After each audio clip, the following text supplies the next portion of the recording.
Hello everyone, welcome કરું છું આજના વિડીયોમાં. આજનો વિડીયો રાસાયણિક ગતિકી ચેપ્ટરનો રાખેલો છે અને આજે એનો પાર્ટ 2 એટલે કે ભાગ 2 છે. હવે આના પહેલાંના વિડીયોમાં આપણે વાત કરી હતી કે રાસાયણિક ગતિકી શા માટે ઉપયોગી છે, શૂન્ય ક્રમની પ્રક્રિયા શું, પ્રથમ ક્રમની પ્રક્રિયા શું, વેગ નિયમ શું છે, રેટ ઓફ રિએક્શન છે એ કેવી રીતે લખવાનો હોય એની બેઝિક માહિતી લીધી હતી. પ્રક્રિયા ક્રમ વિશે માહિતી મેળવી હતી, વેગ અચળાંકના એકમ વિશે માહિતી મેળવી હતી અને પ્રક્રિયાની મોલિક્યુલારિટી વિશે વાત કરી હતી. આજે એનાથી આગળ વધીશું અને એના પહેલાં હું તમને જણાવું કે જો તમે ટેલિગ્રામ ચેનલમાં ના જોડાયા હોય તો જોડાઈ જજો. ટેલિગ્રામમાં જોડાવાની લિંક ડિસ્ક્રિપ્શન બોક્સમાં આપેલી છે. જે એ લેક્ચરમાં વાત કરી હતી એમાં સિવાય કે આજે આપણે વાત કરીશું સંકલિત વેગ સમીકરણની. તો પ્રથમ ક્રમ અને શૂન્ય ક્રમની પ્રક્રિયાઓ માટે સંકલિત વેગ સમીકરણ જોઈશું. હવે સંકલિત વેગ સમીકરણનો ઉપયોગ કેમ કરવો પડ્યો? તો જે વિકલનીય વેગ સમીકરણ હતું જે આપણે આગળ જોયું એનો ઉપયોગ કરીને ત્વરિત વેગ નક્કી કરવામાં મુશ્કેલ પડે છે. હવે કેમ? તો કારણ કે સાંદ્રતા વિરુદ્ધ સમયનો આલેખ અને એના ઉપરનો જે સ્પર્શક હશે એનો ઢાળ માપવો પડે ત્યારે આપણને એ જે વેગ છે એ મળે છે. તો આ જે મુશ્કેલીઓ છે એને દૂર કરવા માટે જે વિકલનીય વેગ છે એ સમીકરણનું સંકલન કરવામાં આવે છે. સંકલન તમને યાદ હોય તો સારું કહેવાય અને ના યાદ હોય તો ખાલી યાદ રાખવાનું કે આ રીતનું હોય છે. અહીંયા કંઈ તમારે લખાણનું કામ નથી કરવાનું કે પ્રથમ ક્રમની પ્રક્રિયા લખીને સમજાવો. જે સમજવાનું છે એ રીતે આપણે સમજીશું અને ટુ ધ પોઈન્ટ એક્ઝામમાં કામમાં આવે એ રીતનું. લાસ્ટમાં આપણે જે એક્ઝામમાં પૂછાયેલા પ્રશ્નો પણ કરીશું એટલે આપણને વધારે ખ્યાલ આવશે કે આ જે ચેપ્ટર છે એમાંથી કેવા પ્રકારના ક્વેશ્ચન પૂછાયેલા છે. હવે શૂન્ય ક્રમ અને પ્રથમ ક્રમની પ્રક્રિયા માટે આપણે આ સંકલિત વેગ સમીકરણો મેળવીશું. વેગ અચળાંકની વાત કરી હતી ત્યાં અહીંયા સુધી વાત કરી હતી કે શૂન્ય ક્રમની પ્રક્રિયા હોય તે કોઈ એક પદાર્થ એક પ્રક્રિયક છે એ અને એનામાંથી ડાયરેક્ટ નિપજ બને છે તો એનો વેગ કેવી રીતે લખાય શૂન્ય ક્રમની પ્રક્રિયા? તો કે ઇન્ટુ એની જે સાંદ્રતા છે એની 0 ઘાત અને આ 0 ઘાત જ શૂન્ય ક્રમની પ્રક્રિયા દર્શાવે છે કારણ કે આ પ્રક્રિયા ક્રમ દર્શાવે. આ રીતે લખીએ તો કે ઇન્ટુ 1 થાય, આ કોઈ પણની 0 ઘાત એટલે 1 અને આ પરથી આપણે જે કેનો યુનિટ છે એ મોલ પ્રતિ લિટર પ્રતિ સેકન્ડ મોલ પ્રતિ લિટર પ્રતિ સેકન્ડ આવે છે. હવે એ રીતે જ વાત કરી હતી પ્રથમ ક્રમની પ્રક્રિયા વિશે. કોઈ એક પ્રક્રિયક છે એમાંથી નિપજ બને છે તો એનો આપણે વેગ લખવો હોય તો કે ઇન્ટુ એ જે છે એની સાંદ્રતાની 1 ઘાત. આ 1 ઘાત એ પ્રક્રિયાનો ક્રમ દર્શાવે છે એટલે આના ઉપરથી નક્કી કરાય કે આ પ્રથમ ક્રમની પ્રક્રિયા થઈ. અને આ જે કે છે વેગ અચળાંક એનું એકમ શું થશે? અહીંયા ટાઈમ યુનિવર્સ. આ આગળના લેક્ચરમાં આપણે શીખ્યા હતા. હવે આપણે વાત કરીએ કે આના સંકલિત વેગ સમીકરણ કેવી રીતે મેળવવામાં આવે છે. સૌથી પહેલાં પ્રથમ ક્રમની પ્રક્રિયા વિશે વાત કરીએ કે એ નામનો પ્રક્રિયક છે ને પ્રોડક્ટ એટલે કે નિપજ બનાવે છે તો એનો રેટ એટલે કે વેગ આપણે લખીએ તો કે ઇન્ટુ એની સાંદ્રતાની 1 ઘાત. હવે આ જે રેટ છે આ છે કે આનો ડિસઅપિયર થવાનો રેટ, પ્રક્રિયકોનો અદૃશ્ય થવાનો વેગ. તો એને આ રીતે લખાય જે સૌથી પહેલાં લખતા શીખવાડ્યું હતું એ પ્રમાણે. તો માઇનસ કેમ આવી? કારણ કે આની સાંદ્રતા સમય સાથે ઘટતી જાય છે. ડી એની સાંદ્રતા ભાગ્યા ડીટી.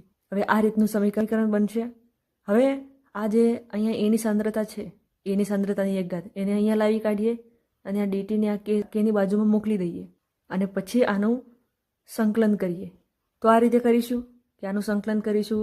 એ નોટ એટલે કે સૌથી પહેલાં જ્યારે સમય 0 હશે ત્યારે સાંદ્રતા એ નોટ છે, સમય ટી હશે ત્યારે એની સાંદ્રતા એ ટી છે અને આ રીતે એને સંકલન કર્યું. અહીંયા જે ડીટી છે એનું સંકલન થશે અને જેમાં 0થી અહીંયા ટાઈમ લીધો છે ડીટી એટલે તો 0થી ટી સમય સુધીનું સંકલન કરેલું છે. હવે સંકલનમાં ડીએ ભાગ્યા એ આનું સંકલન ln એ થાય. હવે અહીંયા માઇનસ છે એટલે માઇનસ ln એ નોટથી એટી સુધી અને અહીંયા ડીટીનું સંકલન કરતાં ટી જવાબ આવશે એ પણ 0થી ટી સુધી લિમિટ મૂકીશું. હવે આનો જે જવાબ છે માઇનસ ln, હવે આ જે જવાબ આવ્યો કે માઇનસ ln એની સાંદ્રતા એમાં એક વખત એટીને મૂકવો પછી એ નોટને મૂકીએ માઇનસ ln એટી, હજુ બીજું માઇનસ આવશે અને આ પણ માઇનસ કે માઇનસ ln એ નોટ એટલે માઇનસ અહીંયા પ્લસ થઈ જાય છે અને ln એ નોટ એવો જવાબ આવશે. અને અહીંયા તો લિમિટમાં ટીથી 0 એટલે ટી માઇનસ 0 એટલે અહીંયા કે ઇન્ટુ ટી જવાબ જ આવશે. અહીંયા એકલું ટી જ રહેશે. હવે આ જે સમીકરણ લખ્યું છે એને ભાગાકારના સ્વરૂપમાં પણ આપણે લખી શકીએ ln a minus B ln A naught by AT લખી શકાય. અહીંયા આપણે પ્રથમ ક્રમની પ્રક્રિયા માટે સંકલિત વેગનું સમીકરણ તારવીએ છીએ. તો અહીંયા તમારે એવી રીતે પ્રૂવ કરવાનું નહીં આવે, પરંતુ આ તમને ખ્યાલ હોવો જોઈએ કે આ રીતે આપણે લાવીએ છીએ.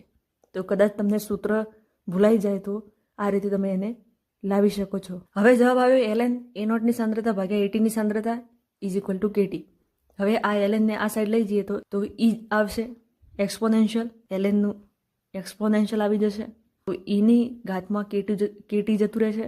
હવે at ને કરતા બનાવીએ તો at is equal to a0 into e raise to minus kt.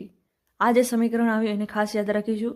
આ પ્રથમ ક્રમની પ્રક્રિયા માટે આવેલું છે કે આમાં સમય સાથે સાંદ્રતા એની કેવી રીતે બદલાય છે. હવે આ જે સમીકરણ આવ્યું એનો જો આપણે ગ્રાફ દર્શાવવો હોય કે કોન્સન્ટ્રેશન, સાંદ્રતા વિરુદ્ધ સમયનો આલેખ દોરવો હોય આ સમીકરણ ઉપરથી, તો કેવો બનશે? એ આ રીતનું બનશે. નેગેટિવ એક્સપોનેન્શિયલ, આ નેગેટિવ છે એટલા માટે, અને આ રીતનો ગ્રાફ આપણને જોવા મળશે. અહીંયા સમય છે ને અહીંયા કોન્સન્ટ્રેશન છે. અહીંયા આપણે ડાયરેક્ટ કોન્સન્ટ્રેશન લીધી, પરંતુ પ્રક્રિયકની સાંદ્રતા વિરુદ્ધ સમયનો આલેખ અથવા પ્રક્રિયક ભાગ્યા નિપજની સાંદ્રતા વિરુદ્ધ સમયનો આલેખ, એ બધા પણ આલેખ આવશે પ્રથમ ક્રમની પ્રક્રિયા માટે. એ હું તમને આગળ સમજાવું. એનસીઆરટીમાં જે એક્ઝામ્પલ આપેલું છે R0 એટલે પ્રારંભિક સાંદ્રતા અને R એટલે કે અંતિમ સાંદ્રતા, એ પણ પ્રક્રિયકની. જે R0 છે આની નીચે લાવીએ તો ln R ભાગ્યા R0 is equal to minus kt. હવે મેં જે પેલા ગ્રાફની વાત કરી હતી, અમે એવો ગ્રાફ પૂછાય કે અહીંયા સમય આપેલો છે ને અહીંયા આ આપેલું છે કે ln R ભાગ્યા R0, તો એ જે ગ્રાફ છે એ કેવો આવશે? તો માઇનસ kt છે એટલે, અને પાછું આ સ્ટ્રેટ લાઇનનું ઇક્વેશન થશે કે y બરાબર mx પ્લસ c, આ રીતનું હશે. તો જેમાં આપણે ગ્રાફ દર્શાવી તો કેવી રીતે દર્શાવીશું? આ રીતે દર્શાવીશું, માઇનસ છે એટલા માટે. હવે આમાં જો k ને કરતા બનાવું તો કેવી રીતે લખાય? અને આ માઇનસને અહીંયા મોકલી કાઢું તો જે R ભાગ્યા R0 છે એના બદલે R0 ભાગ્યા R થઈ જશે, અને એના ભાગાકારમાં અહીંયા t આવી જશે. તો આ રીતે લખાશે કે k is equal to ln R0 ભાગ્યા R અને ભાગાકારમાં t. હવે જે ln છે એની જગ્યાએ 2.303 log એવું લખું કે આ ln ની જગ્યાએ 2.303 log એ રીતે લખેલું છે. હવે આ ઇક્વેશન મુજબ જો સાંદ્રતા વિરુદ્ધ સમયનો આલેખ દોરીએ, જે અહીંયા દર્શાવેલું છે કે જો R0 ભાગ્યા R વિરુદ્ધ ટીનો આલેખ દોરવામાં આવે તો સીધી રેખા મળશે અને એનો ઢાળ k ભાગ્યા 2.303 હશે. આ કેવી રીતે? તો હું દર્શાવું કે તો જે સમીકરણ આપણે મેળવ્યું કે k ઇઝ ઇક્વલ ટુ 2.303 ભાગ્યા t log R0 R0 ભાગ્યા R. હવે આ જે log R0 ભાગ્યા R છે એને કરતા બનાવીએ તો કેવી રીતે મળે આપણું સમીકરણ? તો શું થશે કે log R0 એટલે કે R0 ભાગ્યા R is equal to kt upon 2.303 આવી રીતે લખાશે.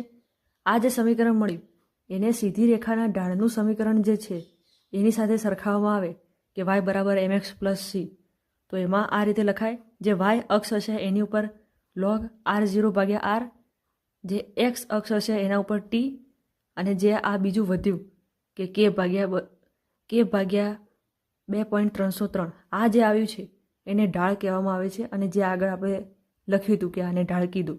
જે ઇક્વેશન છે પોઝિટિવ છે એટલા માટે જે સીધી રેખા મળે છે એ ઉપરની તરફ જતી હશે, તો એને આ રીતે દર્શાવવામાં આવે છે.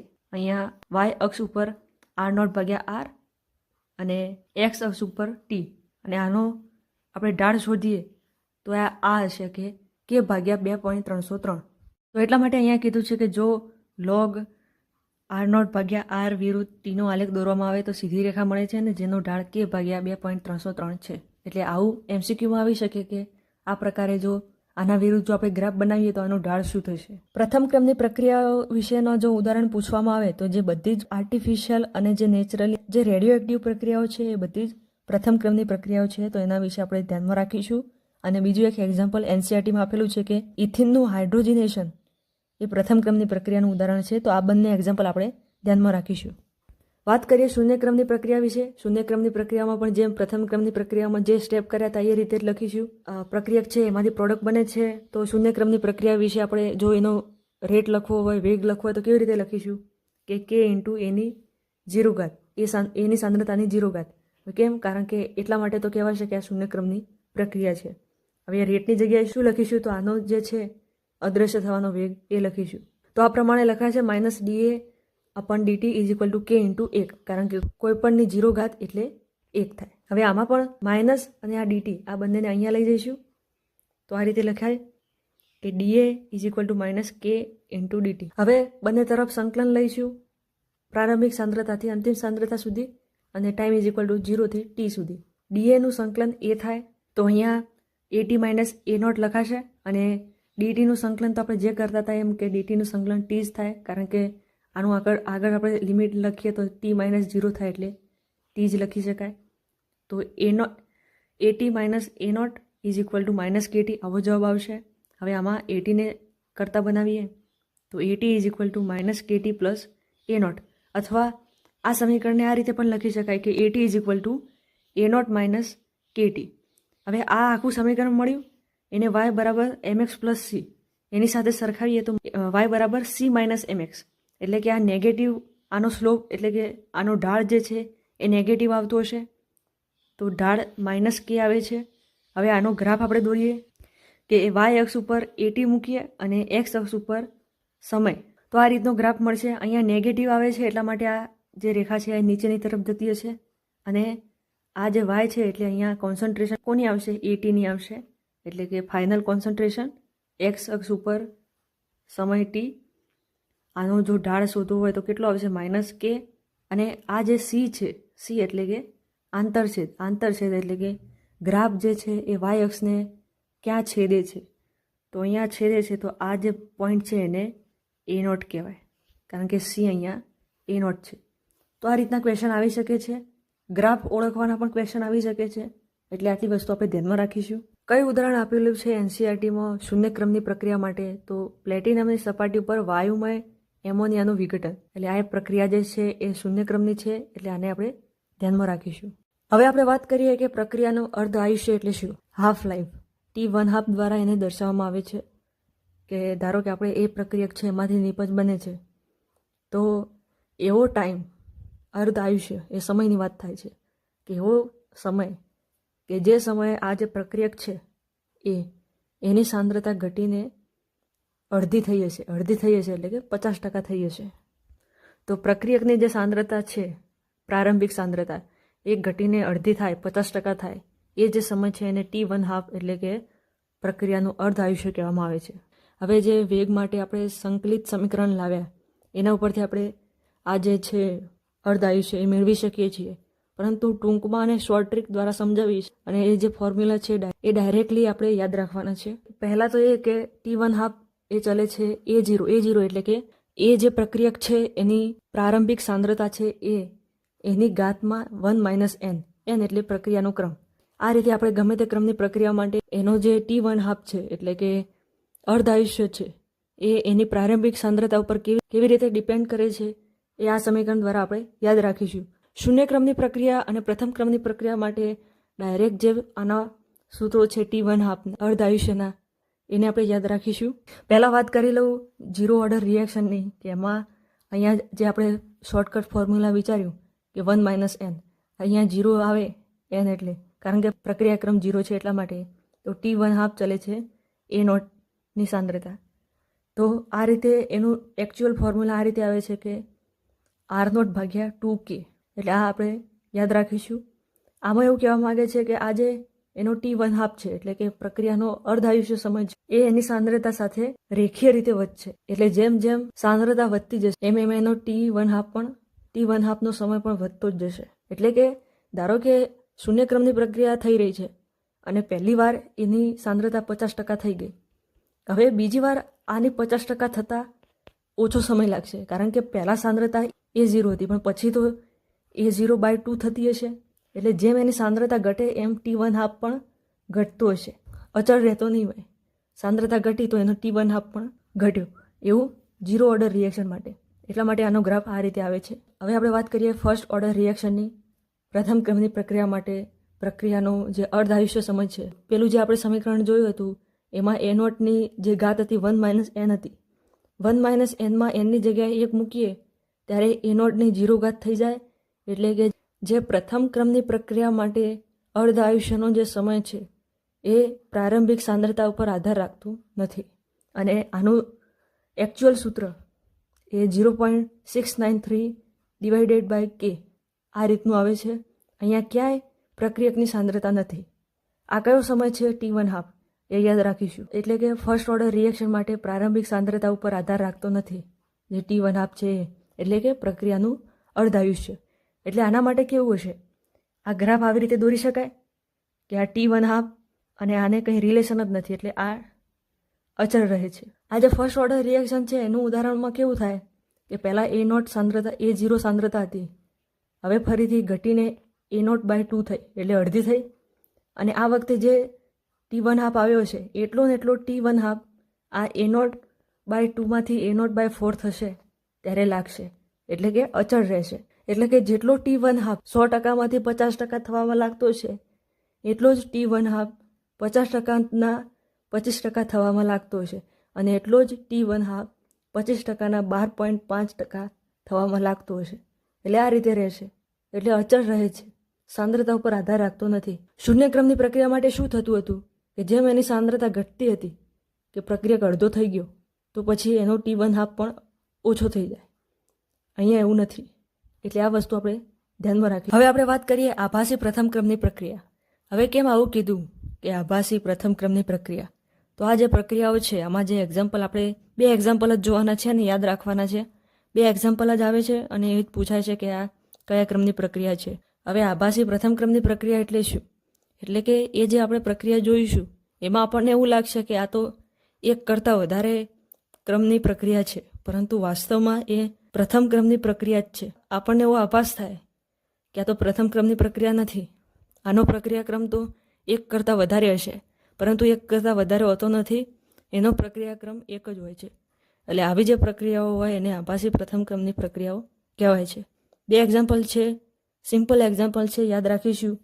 પહેલું તો છે કે હાઇડ્રોલિસિસ ઓફ એસ્ટર, એટલે કે એસ્ટરનું જળ વિભાજન. હવે એસ્ટરના જળ વિભાજનમાં શું થાય છે? પહેલાં તો એસ્ટર વિશે ખ્યાલ હોવો જોઈએ. IUPAC નામનું લેક્ચર તમે ના જોયું હોય તો જોઈ લેજો. એસ્ટરના જળ વિભાજનમાં શું થાય છે? આ એસ્ટર છે, આનું નામ શું થાય એ જરા કોમેન્ટ કરજો. IUPAC નામ આનું કેવી રીતે લખવાનું એ પણ મેં તમને શીખવાડેલું છે.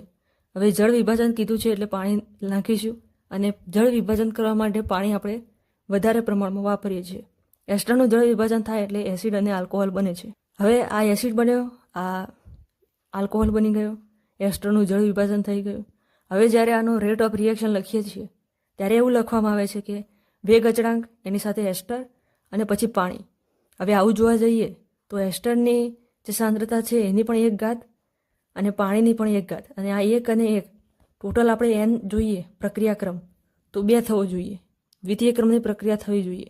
પરંતુ જ્યારે આપણે પ્રેક્ટિકલી આ પ્રક્રિયા જોઈએ છીએ ત્યારે આનો ક્રમ, અને મેં એવું કહ્યું હતું કે પ્રક્રિયાક્રમ એ પ્રેક્ટિકલી જ નક્કી કરવામાં આવે, પ્રાયોગિક રીતે, થિયરેટિકલ નહીં.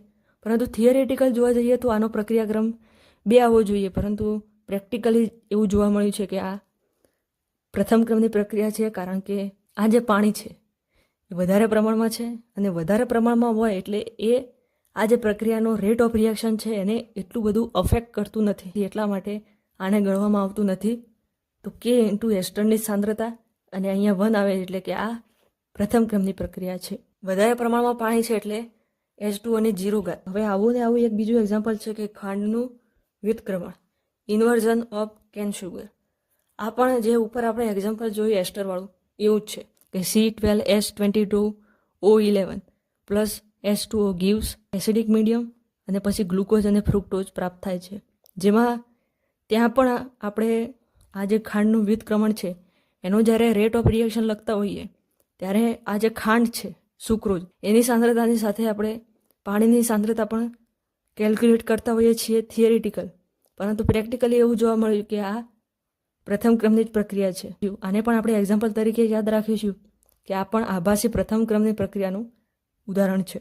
આનું જે સમીકરણ છે ખાંડનું વ્યુત્ક્રમણ એ જ્યારે બાયોમોલિક્યુલ નામનું ચેપ્ટર આવશે ઓર્ગેનિક કેમિસ્ટ્રીમાં ત્યારે હું તમને આ લખાવડાવીશ. તો આભાસી પ્રથમ ક્રમની પ્રક્રિયા માટે 2 એક્ઝામ્પલ યાદ રાખવાનો, હાઇડ્રોલિસિસ ઓફ એસ્ટર અને ઇન્વર્ઝન ઓફ કેન શુગર. હવે આપણે અત્યાર સુધી વાત કરી કે પ્રક્રિયા વેગ ઉપર જે સાંદ્રતાની અસર છે એની વાત કરી.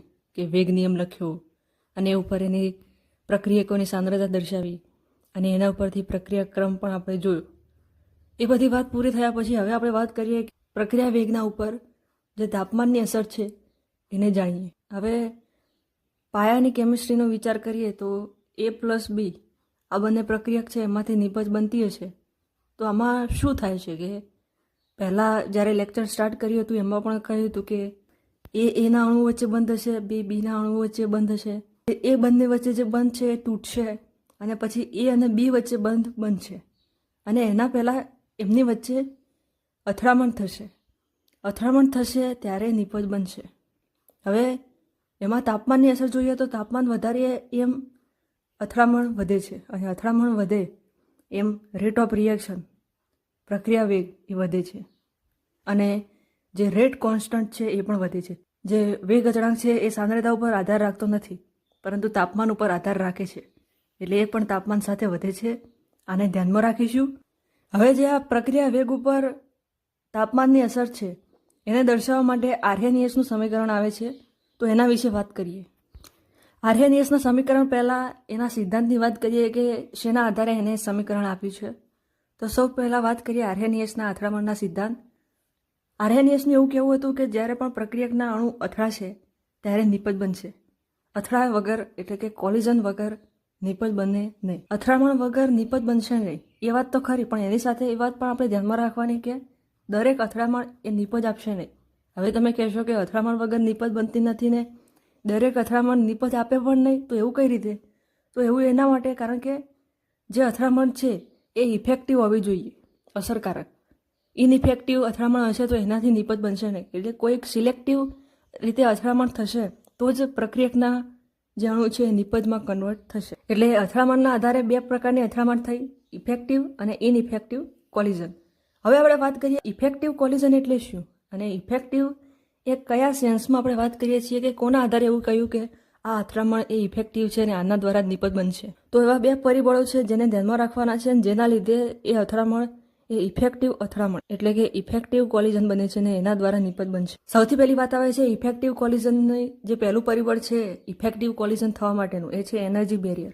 હવે એનર્જી બેરિયર એટલે શું? આ જે A2 અણુ હોય, B2 અણુ હોય અને એમાંથી 2AB અણુ બનતો હોય ત્યારે આ A વચ્ચે જે બંધ હોય, B વચ્ચે જે બંધ હોય, આ પ્રક્રિયકનો અણુ હોય. આ પ્રક્રિયકના આ રીતે અણુ દર્શાવેલા છે. હવે આનો energy profile diagram. Energy profile diagram એટલે શું કે ગ્રાફ દોરવાનો. અહીંયા એનર્જી હોય, ઉર્જા હોય અને અહીંયા ટાઈમ હોય. એટલે કે પ્રક્રિયા કેવી રીતે આગળ વધે છે એના તબક્કાઓ દર્શાવ્યા હોય. આ એનર્જી પ્રોફાઇલ ડાયાગ્રામ તમે જુઓ, અહીંયા એનર્જી દર્શાવી છે, અહીંયા ટાઈમ દર્શાવેલો છે. આ જે પ્રક્રિયા હતી A2 + B2 એનો જ એનર્જી ડાયાગ્રામ છે. તો એમાં શું થયું એની વાત કરીએ. A2 + B2 હતા અને એમાંથી ઉર્જા વધી ગઈ અને અહીંયા એક એવો તબક્કો બન્યો કે જેના લીધે A2 B2 વચ્ચેના જે બંધ છે એ તૂટે છે અને ABના બંધ બનતા હશે અને પછી તરત નિપજ બની જાય છે એટલે એનર્જી ઘટી જાય છે. આ એનર્જી પોટેન્શિયલ એનર્જી હોય છે, એ ખાસ ધ્યાનમાં રાખવાનું. હવે આપણે વાત કરીએ A2 B2ના જે અણુઓ છે એ કંઈક ઉર્જા પ્રાપ્ત કરશે ને એ ઉપર જશે જે ઉત્તેજિત અવસ્થામાં અને એના પછી એમાંથી નિપજ બનશે. હવે આ A2 B2 અણુ માટે આ જે ઉત્તેજિત અવસ્થા તરફ જવું હોય અથવા મધ્યવર્તી અવસ્થા જે કહીએ એ બનાવવી હોય તો એના માટે જે જરૂરી ઉર્જા છે એને એક્ટિવેશન ઉર્જા એટલે કે સક્રિયકરણ ઉર્જા કહેવામાં આવે છે અને એ વડે દર્શાવીશું આગળ જ્યારે આર્હેનિયસનું સમીકરણ ભણીશું ત્યારે. એક્ટિવેશન એનર્જી એટલે શું કે પ્રક્રિયકના અણુઓને આપણે ઉત્તેજિત કરીને ઉત્તેજિત અવસ્થામાં લઈ જઈશું અને પછી એમાંથી નિપજ બને. એટલે આ અવસ્થા ઉત્તેજિતવાળી અવસ્થા આવ્યા વિના નિપજ બનશે નહીં. હવે જે આખી ઉર્જા છે કે જે આપણે 0થી સ્ટાર્ટ કરીએ, ઉર્જાનો જે લેવલ છે કે 0થી જે એક્ટિવેશન ઉર્જા જે છે કે મધ્યવર્તી નિપજ સુધીની છે એને થ્રેશોલ્ડ એનર્જી કહેવાય. હવે થ્રેશોલ્ડ એટલે કે મિનિમમ, તો મિનિમમ આટલું તો હોવું જ જોઈએ પ્રક્રિયા થવા માટે. એવી જે ઉર્જા છે કે આટલી ઉર્જા વગર આ A2 B2 વચ્ચેના જે AA અને BB વચ્ચે જે બંધ છે એ તૂટશે જ નહીં. તો એવી જે ઉર્જા છે એ આ થ્રેશોલ્ડ એનર્જી કહેવાય. એટલે કે મિનિમમ તમારે પાસ થવું હોય ગમે તે પરીક્ષામાં તો એનું કટ ઓફ આવે કે મિનિમમ આટલા માર્ક્સ હશે તો તમે પાસ થશો. એટલે આ મિનિમમવાળી વાત આવે એટલે યાદ રાખવાનું કે આ થ્રેશોલ્ડ એનર્જીની વાત થાય છે. ઓછામાં ઓછી કેટલી એનર્જી હોય તો કન્વર્ટ થાય પ્રક્રિયકો નિપજમાં, તો થ્રેશોલ્ડ એનર્જી કહેવાય.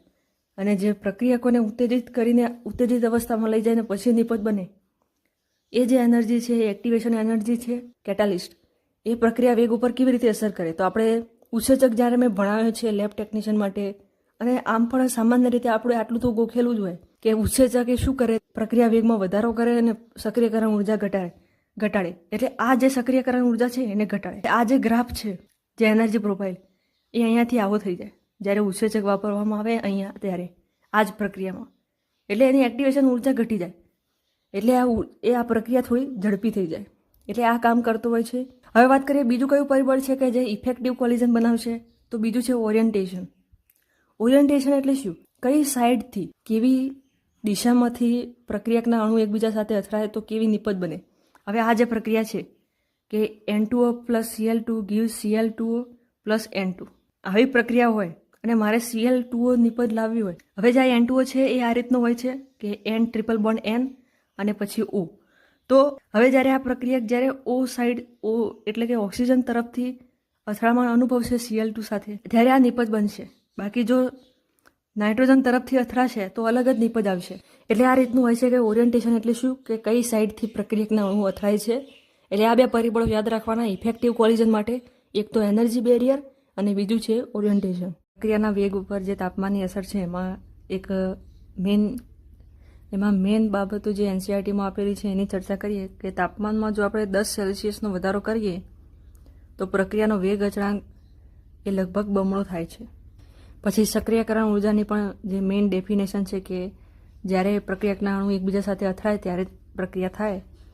અને આ જે અથડામણ છે એને અસરકારક બનાવવા માટે અણુઓ પાસે ચોક્કસ ન્યૂનતમ ઉર્જા હોવી જોઈએ, જેને સક્રિયકરણ ઉર્જા E કહેવાય.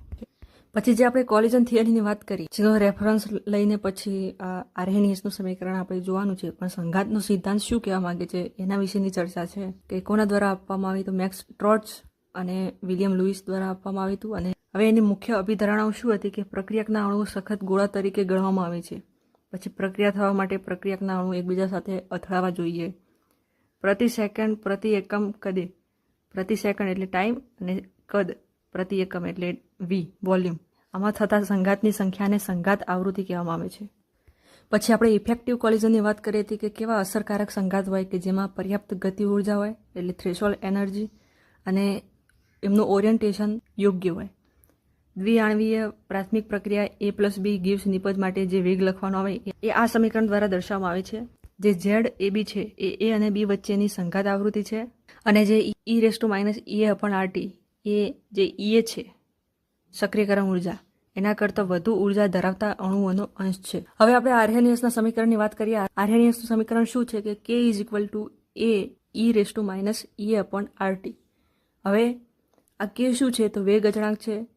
હવે એ શું છે તો આર્હેનિયસ અચળાંક છે. આની વેલ્યુ કેવી રીતે નક્કી કરવાની એ આગળ હું તમને સમજાવીશ. આ જે EA દેખાય છે, EA એ શું છે, સક્રિયકરણ ઉર્જા દર્શાવે છે. આટલી વસ્તુ ધ્યાનમાં રાખવાની, આ સમીકરણને ધ્યાનમાં રાખવાનું. હવે જે આ સમીકરણ છે એને આપણે પાછું LNમાં કન્વર્ટ કરીશું, LNમાંથી પછી લોગમાં કન્વર્ટ કરીશું. જે તમને આગળ સમજાવ્યું એમ કે એ આર્હેનિયસ અચળાંક એ શું છે તો અથડામણની આવૃત્તિ છે. એકમ સમયમાં અને એકમ કદમાં થતી અથડામણની સંખ્યાને અથડામણની આવૃત્તિ કહીએ છીએ, આગળ જે કહ્યું હતું એમ, જે ZAB દર્શાવ્યું હતું એમ. તો આ વસ્તુ આપણે ધ્યાનમાં રાખીશું.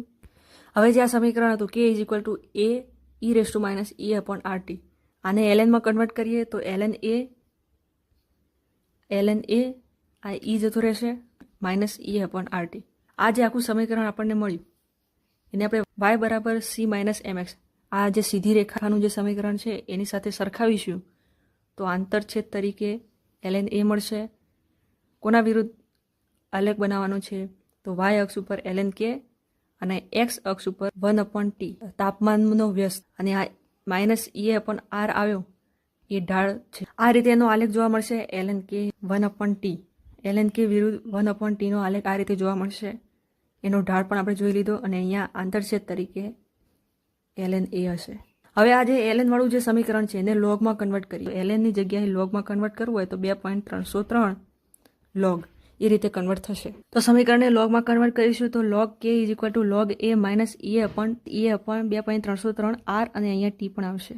ટી રહી ગયો છે, આટલું ધ્યાનમાં રાખજો તમે. હવે જો બે જુદા જુદા વેગ અચળાંક આપેલા હોય તો એના માટે જુદા જુદા તાપમાન હશે અને એના માટે આપણે RNSનું સમીકરણ લખવું હોય તો આ રીતે લખી શકીએ કે K1 વેગ અચળાંક હોય ત્યારે એનું સમીકરણ a into e raise to minus A upon r T1, K2 માટે a e raise to minus A upon r T2.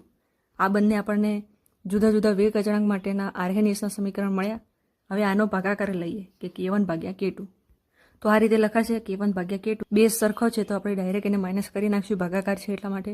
A upon r T2 minus A upon r T1.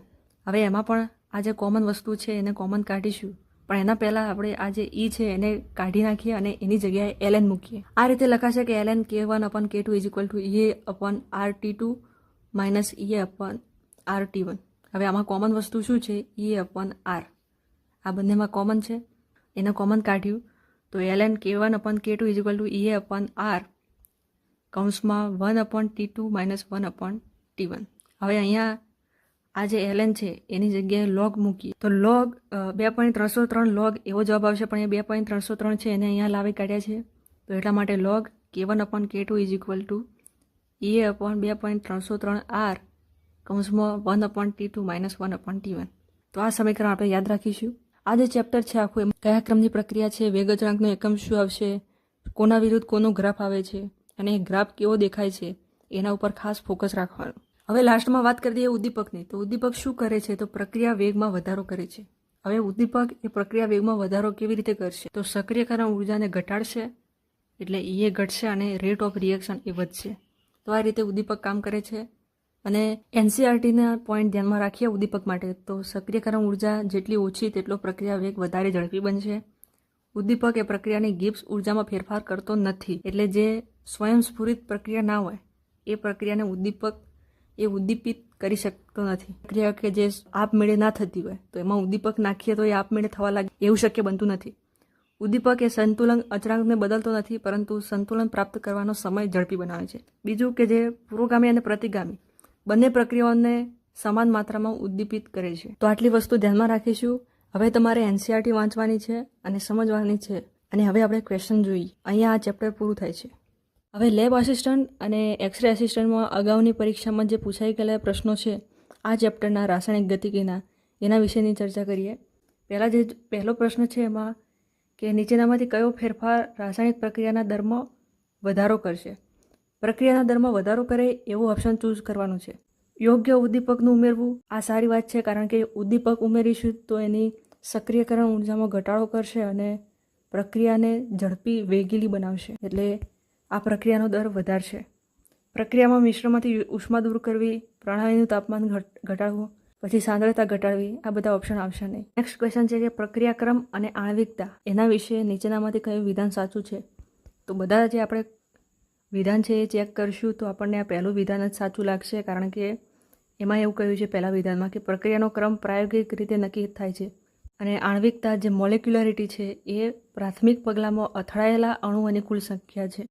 જ્યારે એક કરતાં વધારે સ્ટેપ થઈ જાય પ્રક્રિયાના ત્યારે આપણે મેઇન જે એનું રેટ ડિટરમાઇન કરતું સ્ટેપ હોય સ્લો સ્ટેપ, એમાં કેટલા પ્રક્રિયકના અણુ અથડાય છે એને આપણે એની આણ્વિકતા ગણીએ છીએ. બાકીના જે સેન્ટેન્સ છે એ તમે જોઈ શકો છો કે એમાં ખોટું છે કે આણ્વિકતા એ અપૂર્ણાંક અથવા શૂન્ય હોઈ શકે. તો ના, કારણ કે એવું ક્યારે હોય જ ના કે પ્રક્રિયા થાય અને કોઈ પણ અણુ એ અથડાય જ ના, અથવા અડધો અણુ ક્યારે અથડાય ના, આખો અણુ જ હોય. પછી આણ્વિકતા પ્રાયોગિક રીતે નક્કી થાય જ્યારે પ્રક્રિયાક્રમ એ સૈદ્ધાંતિક એ થિયરેટિકલ હોય, તો થિયરેટિકલ ના હોય એ પણ પ્રાયોગિક રીતે નક્કી થાય છે. પછી પ્રક્રિયાનો ક્રમ હંમેશા તેની આણ્વિકતાની બરાબર હોય તો એવું જરૂરી નથી, અલગ પણ હોઈ શકે છે. તો એટલા માટે પહેલો આન્સર છે આપણો. નેક્સ્ટ ક્વેશ્ચન છે કે શૂન્યક્રમની પ્રક્રિયામાં પ્રક્રિયાનો દર નીચેનામાંથી કોનાથી સ્વતંત્ર છે? આ ડાયરેક્ટ જ ક્વેશ્ચન કહી શકાય અને લેબ આસિસ્ટન્ટ 281 ક્રમાંકની ભરતી હતી એનો આ પ્રશ્ન છે PH કેન્ડિડેટની. અને આમાં શૂન્યક્રમની પ્રક્રિયા કીધી અને પ્રક્રિયા દરની વાત થાય એટલે એની સાંદ્રતાથી એ સ્વતંત્ર કહેવાય, કારણ કે આપણે જે એનું રેટનું જે સ્ટેપ લખીએ કે રેટ ઇઝ ઇક્વલ ટુ, તો એ ચલે છે જ જો પ્રક્રિયક એ હોય તો એની સાંદ્રતાની 0 ઘાત. આ રીતે એને દર્શાવીએ છીએ એટલે આ સાંદ્રતાથી સ્વતંત્ર જ છે. નેક્સ્ટ ક્વેશ્ચન, આ ક્વેશ્ચન સમજવા લાયક છે. પ્રક્રિયાનો જે સરેરાશ દર છે એ હંમેશા પોઝિટિવ જ હોય કે ધનાત્મક હોય.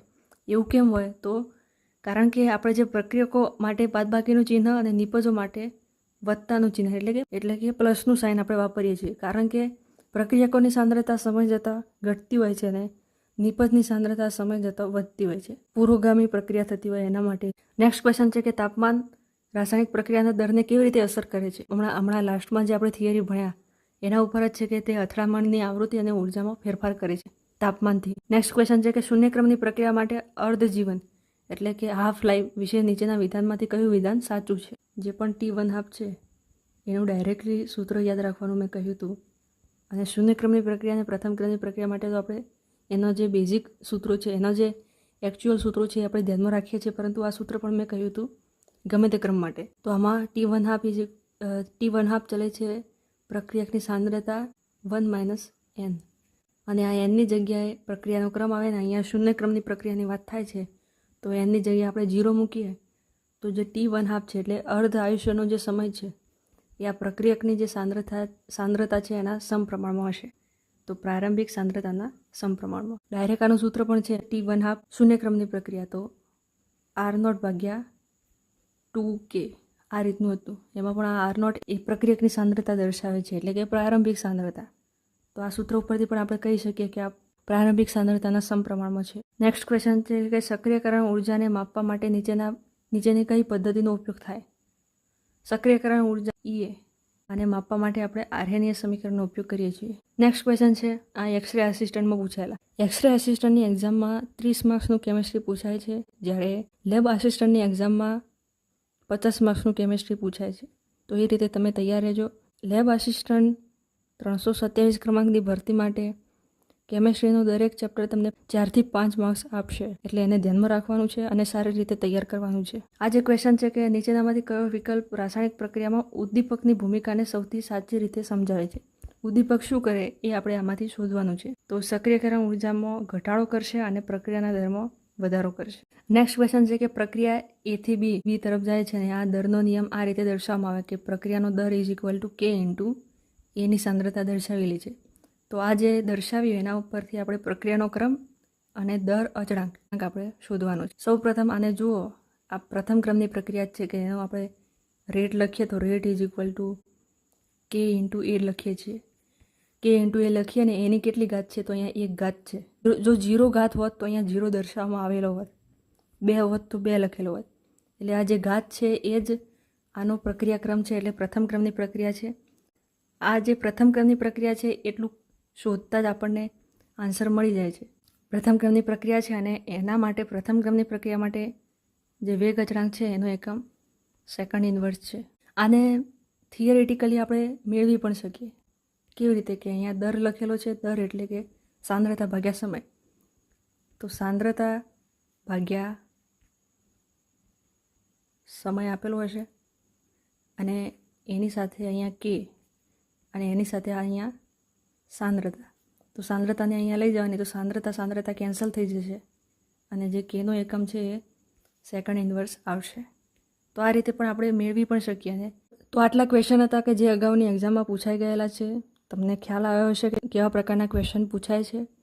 મેક્સિમમ ક્વેશ્ચનની પ્રેક્ટિસ કરો અને જે પણ અહીંયા મેં વિડીયોમાં સમજાવેલું છે એને સમજવાનો પ્રયત્ન કરો, ગોખવાનો નહીં. ગમે તેવો ક્વેશ્ચન આવશે, ખોટો પડશે નહીં. બરાબર? અહીંયા સુધી આ લેક્ચર હતું. આ ચેપ્ટર અહીંયા પૂરું થાય છે. મળીએ આપણે નવા વિડીયોમાં નવા ચેપ્ટરની સાથે. Thank you very much.